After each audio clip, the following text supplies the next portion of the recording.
करे लगल, जगमग करे लगल। धरती आसमानवा हो गह गह करे लगल। धरती आसमानवा हो क्रिसमस मनावे लगल। दुनिया जहानवा हो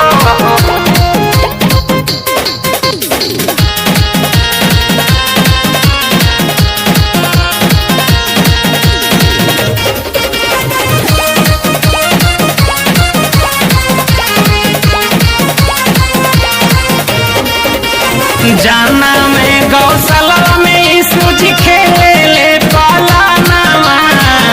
सोहर गवाए लागल मरियम के भवनामा, मरियम के भवना। हाय हाय जाना में गौशाला में प्रभु जी खेले पालानामा। सोहर गवाए लागल मरियम के भवनामा। खुशियाँ मनावे लगल दुनिया जहानवा हो। क्रिसमस मनावे लगल दुनिया जहानवा हो। दुनिया जहानवा हो गह गह करे लगल, जगमग करे लगल।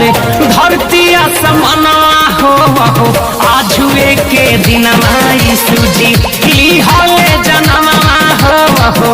क्रिसमस मनावे लगल दुनिया जहानवा हो गह गह करे लगल। धरती आसमानवा हो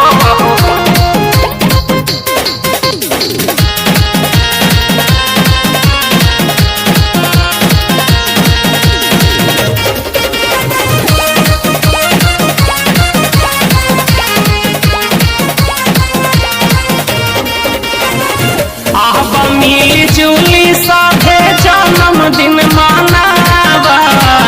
यीशु जी के नाम से केक कटावा, केक कटावा।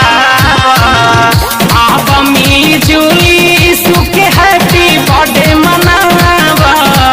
पास्टर भैया रउआ वचन सुनावा।